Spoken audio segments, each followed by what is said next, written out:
Olá, esse é o Jornal Cana 360.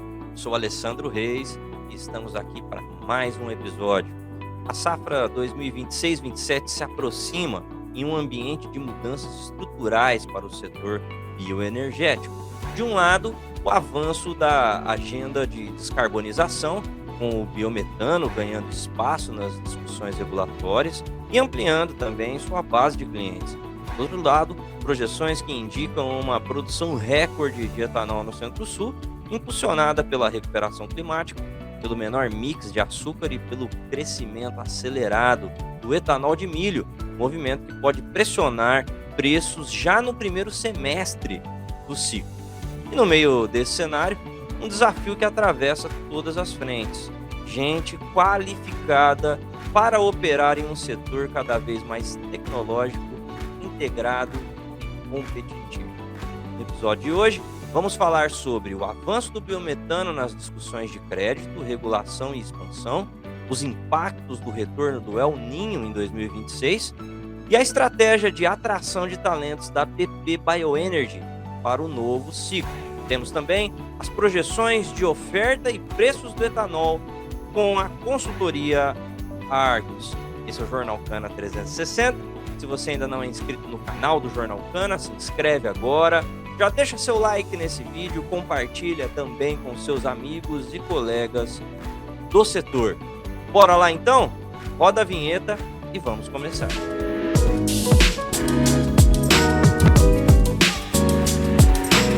Esse é o Jornal Cana 360 e agora é a hora do nosso giro de notícias, é hora de saber sobre os assuntos mais quentes do site do Jornal Cana, jornalcana.com.br. Para isso nós vamos falar com o editor do Jornal Cana, Delcy Mac Cruz. Seja bem-vindo, Mac. Olá, gente. Muito bem, Mac.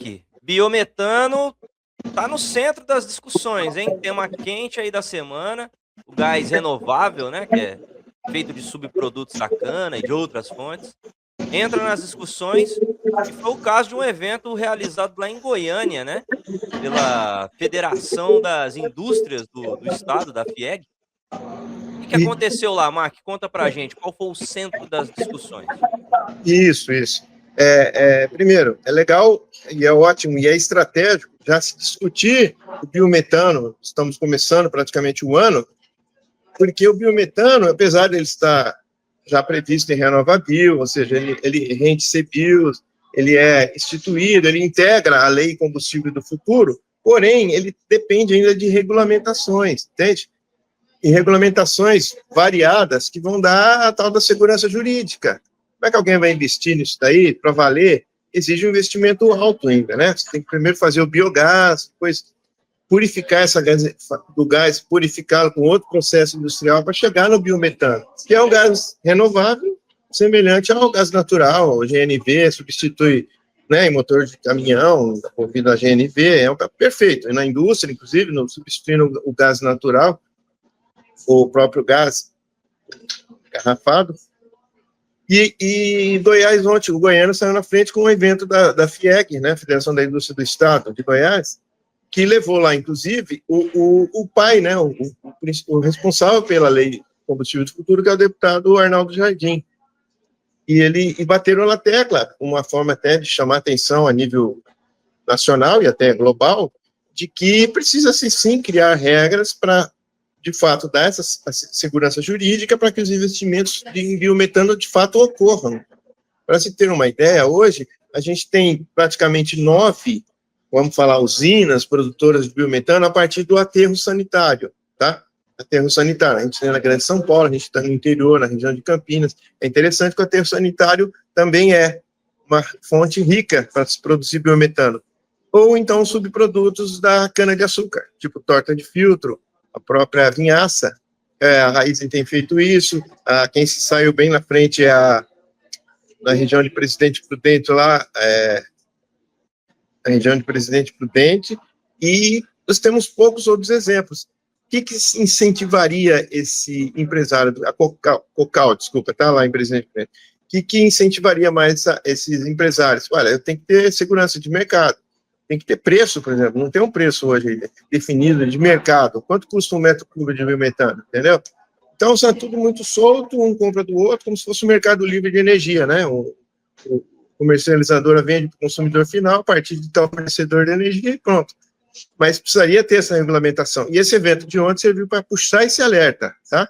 Também faltam linhas de crédito específicas para isso. Vez ou outra você vê o BNDES liberando, eles têm fundos, fundo clima, ele tem várias fontes para gerar, mas são atitudes pontuais, de parte do banco e parte de quem procura. Mas não existe uma linha assim, nacional, falando assim, vou lá tomar isso aí para produzir biometano. São esses alertas que o evento de ontem acendeu, foi o primeiro do ano, e parabéns aos organizadores. O resumo e os links para se ler essa reportagem estão no site Jornal Cana.com.br. Muito bem, e enquanto o biometano gera discussão, ele também conquista mais clientes, né? Que é o caso da fabricante de produtos para beleza, cuidados pessoais, que é a Natura. Conta pra gente, Mark, como é que a Natura vai usar o gás renovável na sua produção de cosméticos? Tá. A Natura, né, empresa gigantesca, né, ela tem um complexo industrial na região de Cajamar, município de Cajamar, no estado de São Paulo, e ela usa, como tradição, a maioria das indústrias, usa como insumo industrial, para mover parte da indústria, o gás natural. Nesse caso, ela fez uma parceria com uma distribuidora de gás, no caso aí, a Ultragás, para substituir esse gás não renovável, gás natural, por exemplo, que é de fonte fóssil, pelo biometano. No caso aqui, tá, o biometano ele é produzido a partir de aterro, tá? Aterro sanitário.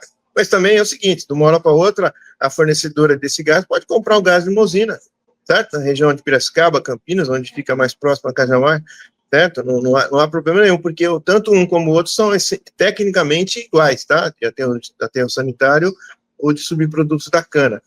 E a Natura, com isso, substituirá parte do processo industrial pelo gás renovável. Isso para a empresa não é tanto uma questão econômica, que, como eu falei antes, a gente não sabe direito quanto custa o metro cúbico do gás, do biometano, do gás natural, existe, porque é definido no estado de São Paulo pela agência reguladora, tá? Ou nível Brasil pela agência nacional. Aqui no caso da Natura também tem um lado ambiental, do lado socialmente correto, né? Preenchendo uma das siglas do ESG, né? Que você vai estar usando um gás que não polui, não emite gás carbono, ao contrário do gás natural, de origem fóssil. Então, ela ganha dos dois lados, ela ganha por usar um produto essencialmente, tecnicamente igual ao gás natural, não fica dependente do preço, que pode oscilar para cima ou para baixo, conforme o petróleo, que é a base da fonte fóssil, e ela tem esse lado ambientalmente correto, ela vai com isso já se antecipando a cumprir, né, a sua limpeza, evitar emissões negativas, emissões de gás carbono, dentro para a empresa. Muito bem. Vamos falar de clima, Mark, porque aquele menino bagunceiro tá de volta, hein? O El Ninho retorna em 2026 e já deve começar a se manifestar a partir de maio, e isso deve se intensificar ao longo do ano, conforme mostram aí algumas análises climáticas, né, mais recentes, principalmente a do Climatempo. O que vai acontecer em relação ao setor e o El Ninho, Mark? Conta pra gente. Tá, bom, primeiro, é bom a gente estar, que é uma projeção, mas a partir de dados pontuais, agora dos primeiros 10 dias de fevereiro, né? Isso ainda pode mudar, a gente não sabe ainda, né? Que pode acontecer até o fim do ano, em termos climáticos, e essas previsões podem se alterar. Por hora, pelo que consta pelas projeções do Climatempo, é que a gente vai ter muitas questões de chuvas, e, ao mesmo tempo, muita questão de calor e sol. Como o setor, no caso da cana, nas suas quase 360 unidades, estão espalhadas aí praticamente pelo território, fica difícil a gente falar se o setor vai estar penalizado ou vai ganhar com isso. Né? Se tivesse sol agora, no começo do ano, e não as chuvas que tenham ocorrido com frequência aqui no interior paulista, pelo menos, ia ser ruim, porque a cana está em fase de maturação, quase um mês antes do abate, né, começou a ser cortada, março, abril, e seria terrível. Então, as chuvas nesse caso favoreceram. Agora, se também cair muita chuva lá para o maio para frente, que é quando a colheita, né, pega ritmo acelerado, com colhedoras, o trabalho de CCT vai ser penalizado, o trabalho de, né, corte, carregamento e transporte. Então, tudo é uma questão de tempo. Por hora, há previsões bem esparsas, bem questões de chuva e também de muito sol, espalhados pelo território. Nós vamos ter que acompanhar isso aí com lupa e torcendo para que ocorra dentro do previsto, para não prejudicar o desempenho do setor. Uma safra, de novo, talvez seja desafiadora. Muito bem. Mark, obrigado. Até o próximo episódio. Até o próximo. Muito bem, você fica aqui comigo, porque na sequência temos entrevistas. Muito bem, esse é o Jornal Cana 360 e a safra 26-27 deve começar com um cenário de maior exigência operacional e busca por mais eficiência. Se de um lado o setor vem consolidando investimentos em tecnologia agrícola e industrial, por outro, cresce um desafio que é estrutural, que passa por formar e atrair profissionais preparados para operar nesse novo ciclo. Grandes grupos como a BP Bioenergy largam na frente com ótimas iniciativas para suprir essa necessidade. E para falar sobre esse momento e sobre o programa voltado à atração de novos talentos desenvolvidos pelo grupo, recebemos agora o diretor de recursos humanos da BP, César Bresciani. Seja bem-vindo, César. Olá, Alessandro. Muito obrigado pelo convite. Um prazer estar aqui com você, junto com o time da Jornal Cana e representando a BP Bioenergy. A BP Bioenergy, só para dar um contexto, uma empresa aí global, né, dentro do grupo BP, que é uma empresa de bioenergia, atuando aí no Brasil em 5 estados, 11 unidades, com mais de 8.500 colaboradores. Então, venho aqui falando em nome de todo esse grupo que a gente representa, dos nossos colaboradores da nossa empresa no Brasil e no mundo. Muito bom. Nós te agradecemos pela participação. César, a BP estruturou um programa específico para atrair novos talentos. Eu queria pedir que você contasse para a gente como é que esse programa funciona, qual é o perfil dos profissionais que vocês estão buscando para atuar nas unidades e na operação nesse início de safra. Ótimo, Alessandro. Nós estamos com 2 programas no ar agora. Um deles é o Trainee e o outro Engenheiros e Engenheiras. Vamos falar do Trainee primeiro. Nós temos já, ambos os programas já estão na sua 6ª edição e nós desenvolvemos eles com 2 portas de entradas relevantes. Os trainees são jovens recém-formados que possam ter feito faculdade aí durante o período de 2023 até 2025 e que entrarão no business e no nosso negócio como uma primeira conexão, né, com uma empresa de bioenergia e que possa desenvolver carreira dentro de um programa estruturado. Então, a gente está com 6 vagas de trainees no ar. E o de engenheiros e engenheiras é um outro público, mas também jovens recém-formados, mas nesse caso que já tem 4 anos, pelo menos, de experiência em setores ou correlatos, ou obviamente setor de bioenergia como um todo, para que esses possam entrar numa carreira aí mais acelerada para a liderança. Então, um vai conhecer o business desde o início, o outro já conhece o business e ele vai vir para ser desenvolvido numa posição de liderança futura. Muito bom.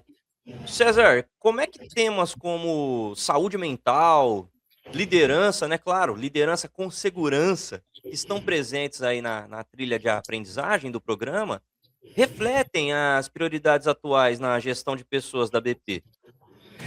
É muito importante essa pergunta, Alessandro, porque a BP tem como característica na sua atuação o valor inegociável da segurança e trabalhar muito as questões éticas, de respeito e de sustentabilidade. Então, naturalmente, os programas eles têm que traduzir isso para os jovens desde o início para que eles possam entender o jeito de ser da companhia. Então, mais do que uma crença que nós temos, é uma prática que a gente estende para os profissionais que a gente está contratando. Então, a gente trabalha a questão de segurança na essência, que todos possam ser agentes de segurança e contribuir com a jornada para poder ter o olhar de cuidado com o outro. E quando a gente fala de olhar para o outro e cuidado, entra a saúde mental e a segurança psicológica. Nós temos um ambiente que a gente estimula a abertura de compartilhar as questões que precisam ser endereçadas, de um apoio, de um acolhimento. E aí, desde o primeiro momento, a gente coloca esses temas na trilha de desenvolvimento, porque muitos deles, em breve, serão líderes, né? As carreiras elas vão seguir caminhos diferentes, mas a ideia é que todos eles tenham a possibilidade de se transformar em lideranças. Então, eles, desde o início, têm que saber que, dentro do papel de liderança deles, eles vão ter que zelar proteger e propagar os conceitos de segurança, saúde mental e segurança psicológica como um todo na organização. Então, isso faz parte da formação dentro de uma visão não só do negócio em si, mas uma visão ampliada, né, de respeito e sustentabilidade e de um olhar para as pessoas. Muito bom. Agora, a gente está falando aí sobre a questão da saúde mental, que tira um pouco a saúde mental de quem está do outro lado, né, do empregador, daqueles que comandam, que lideram os grupos, os players do setor. Há uma preocupação com a falta de interesse dos jovens por carreiras operacionais, principalmente voltadas para o campo, né? E eles Uhum. muitas vezes preferem ambientes de escritório ou ambientes digitais, até pelo viés mais tecnológico, né?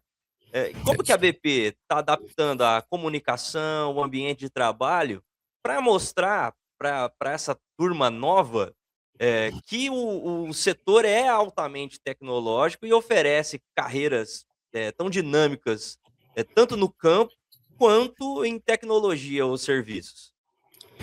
Não, perfeito, Alessandro, você resumiu bem. O desafio, né, de desenvolver e capacitar pessoas, ele vai além fronteiras, né? A gente tem que buscar onde os profissionais estão e vender a empresa. A empresa e o agro está cada vez mais tecnológico. Então, nós temos várias tecnologias embarcadas nos equipamentos de campo, né, uso de drone, uso de equipamentos preditivos, mas quem está fora do setor não saberá disso. Então, um dos papéis que nós fazemos enquanto BP Bioenergy é ir até os estudantes. A gente trabalha mesmo nos nossos programas de engenheiros trainees, a gente faz muita divulgação da empresa, a gente vai muito nas conexões de escolas, universidades, e nós temos mais outros programas de porte de entrada, como de menores aprendizes, que tem um volume representativo de pessoas, onde a gente vai até o local e conecta com os estudantes para apresentar a nossa empresa.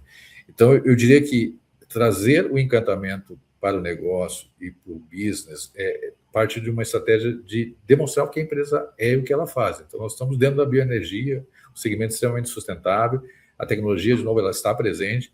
Obviamente, tem que gostar do campo, né? Tem que querer e estar no campo, mas a gente tem situações, e isso não é incomum, que muitos profissionais, a gente trabalha muito também com estágios, mais de 150 estagiários por ano, mais de 400 menores aprendizes, como eu falei, que não teriam a oportunidade de saber se gostavam ou não gostavam do agronegócio e do setor se não experimentasse. Então, eu diria que, acima de tudo, é se gerar a oportunidade de conhecimento. E o agro, de fato, cada vez mais está tecnológico, cada vez mais está evoluindo numa velocidade muito interessante do ponto de vista de oportunidades de aplicação de várias ferramentas modernas, que já é uma tendência, né, da nossa cadeia produtiva e só tem aumentado ano a ano. Agora, o que me parece curioso também é que duas áreas críticas em termos de recrutamento, que são muito tecnológicas, né? Que são as áreas de automação e manutenção, né, industrial, também tem essa crise, né? E aí, diante de um sistema de ensino técnico que nem sempre acompanha a velocidade, né, das inovações nas usinas, e de fato é impressionante como as usinas conseguem inovar a cada safra, ter novidades nessa área. Qual que é o papel das parcerias acadêmicas e da própria trilha de aprendizagem para suprir essa ausência, essa demanda, que a educação, técnica ainda não entrega? Alessandro, o ponto é esse, de aproximação, como você falou, a gente está próximo das universidades, das entidades de ensino, do ensino técnico, é a primeira forma. Mas tem uma outra forma, que é a gente promover também o desenvolvimento e a capacitação através da empresa, porque é difícil que a gente espere que quem venha do mercado tenha já o conhecimento tecnológico de cada empresa, porque tem características e aplicações próprias. Então, a gente desenvolve muita formação interna, a gente tem grupos de treinamento, tanto para a área agrícola quanto indústria, focados nas capacidades que a gente precisa para operar em nossa atividade. E a gente faz ações externas de capacitação da comunidade também. Vou dar um exemplo recente, eu estava na nossa fábrica de Tocantins, tinha 9 jovens sendo contratados lá como instrumentistas, que elas não teriam nem o interesse necessariamente pela carreira, o entendimento que era uma carreira que poderia agradar elas, se elas não tivessem tido de novo a possibilidade de experimentar. Então, desenvolvemos cursos de capacitação voltado para a instrumentação, e hoje elas estão sendo efetivadas depois de um programa de aprendizado. Em todas as regiões a gente tem feito isso, buscado parcerias com cursos que são inerentes à nossa atividade, que geram carreiras interessantes e promissoras, para jovens que não teriam essa possibilidade se a gente não gerar essa alternativa de capacitação. E depois que entra dentro da empresa, é nosso papel, nosso dever de estar promovendo a contínua capacitação e desenvolvimento, porque nós temos o conhecimento, a gente usa muito multiplicadores internos, por exemplo, que são os nossos profissionais que dominam a técnica e transferem esse conhecimento. Então, é uma parceria, né, entre as escolas, o ensino e as empresas. A gente não pode esperar que venha 100% coberto a nossa necessidade, e é nosso papel endereçar esses pontos através de programas estruturados, né? Muito bom. César, eu quero mais uma vez agradecer sua participação aqui com a gente, parabenizar vocês, o setor de recursos humanos, no nosso setor, no nosso segmento, trabalha muito, desenvolve muito, e por isso merece aparecer também muito mais. Geralmente, os destaques vêm do mercado, vêm da indústria, vêm da área agrícola, mas como o setor de recursos humanos e sustentabilidade no segmento bioenergético é uma referência para todos os demais setores do nosso Brasil. Então, quero te agradecer e também parabenizar vocês aí pelo trabalho. Eu que agradeço, Alessandro, a oportunidade, a iniciativa do Jornal Cana e por dar espaço a um tema tão relevante que são pessoas, atração de talento, desenvolvimento, geração de emprego. Muito obrigado pela oportunidade. Muito obrigado. Até mais, César. Tchau, tchau. Até mais. Tchau, tchau.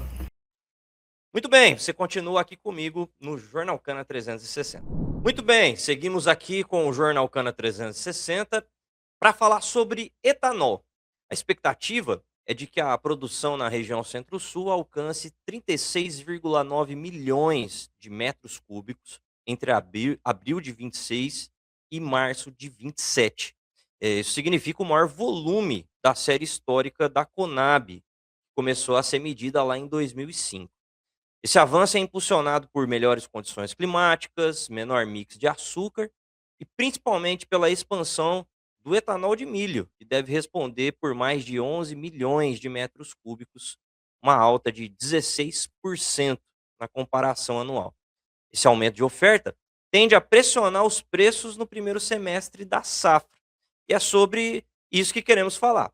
Para analisar esse cenário de precificação e competitividade do biocombustível, recebemos agora Maria Lígia Barros, que é a responsável pela precificação de etanol da consultoria Argos. Seja bem-vinda, Maria Lígia. Obrigada, Alessandro. Obrigada pelo convite. É um prazer estar aqui. Prazer nosso receber você. Eu quero começar te perguntando sobre essa questão da previsão de que a oferta de etanol vai atingir seu maior nível em 21 anos. E isso vai pressionar os preços para baixo no primeiro semestre. Maria Lígia, como que a Argos projeta a competitividade do etanol frente à gasolina nas bombas? Quando a gente observa a competitividade do etanol na bomba, a gente sabe que isso é uma relação de preço perante a gasolina.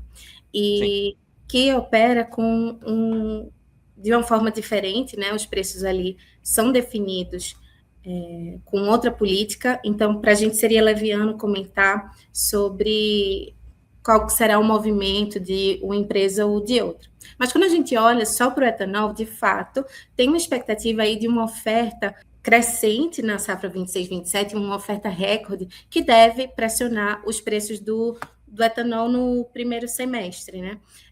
Isso pode, sim, trazer competitividade para o combustível, o biocombustível na bomba, mas vai depender também do comportamento da gasolina.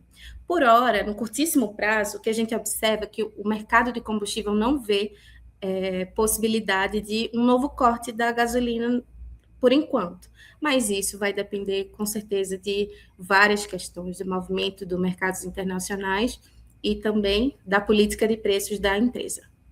Legal. Teve um corte recente, né? Já teve uma diminuição do preço recente, mas, Maria Lígia, existe risco dessa deflação desestimular o mix alcooleiro das usinas ao longo da safra, pensando ao longo da safra?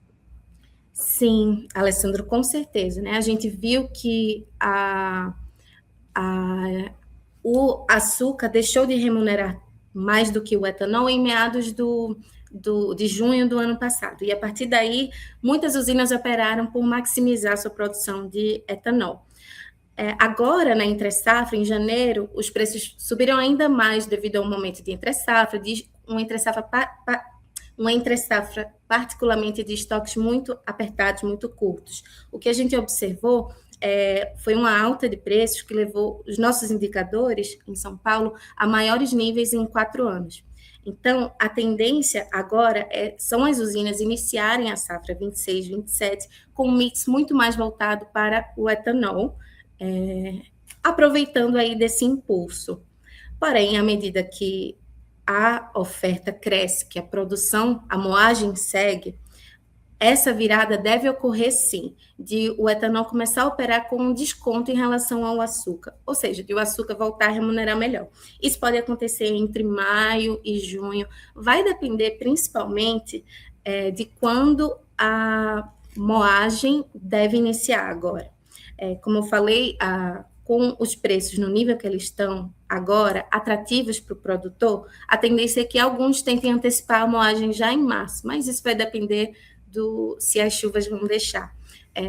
De uma forma ou de outra, isso deve ditar quando vai ter a virada dessa rentabilidade do etanol para o açúcar. Se começar um pouquinho antes, em março, aí talvez isso já vire em maio, metade de maio, se não fica para junho mesmo. Muito bem. Agora, ainda falando sobre o etanol, um tema que está muito quente é o etanol de milho, né? A produção de etanol de milho deve crescer 16%, ultrapassando 11 milhões de metros cúbicos só na região Centro-Sul.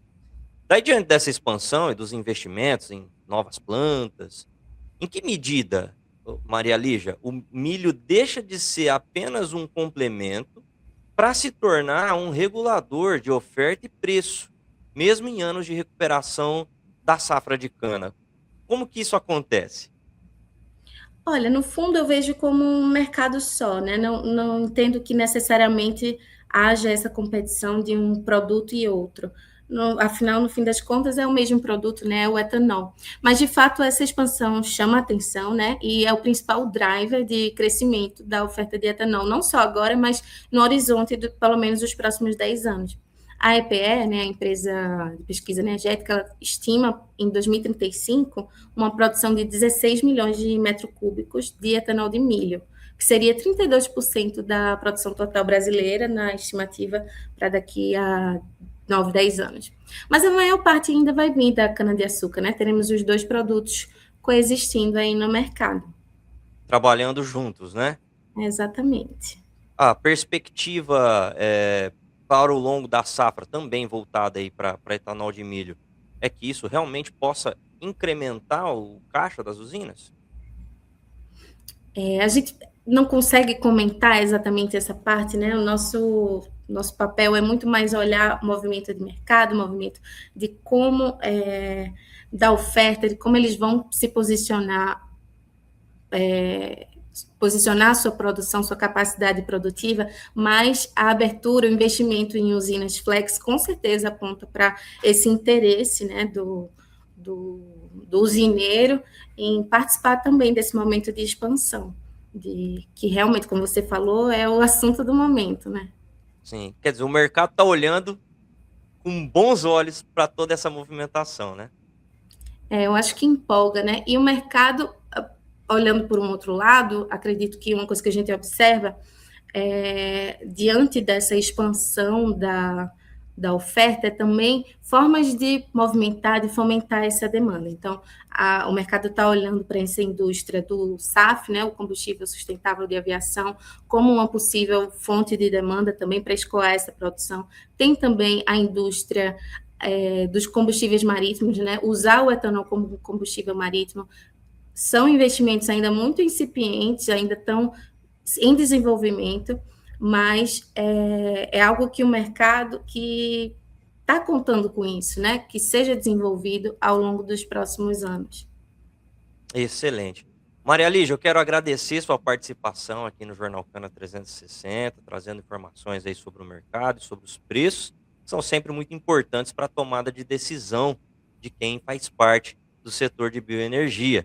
Muito obrigado aqui pela sua participação. Eu que agradeço. Muito obrigada. Um abraço, viu? Tchau, tchau. Tchau, tchau. Muito bem, se você ainda não é inscrito aqui no canal do Jornal Cana, faça a sua inscrição agora, deixa seu like e compartilha com seus amigos e colegas do setor o programa de hoje. Grande abraço, até o próximo. Tchau, tchau.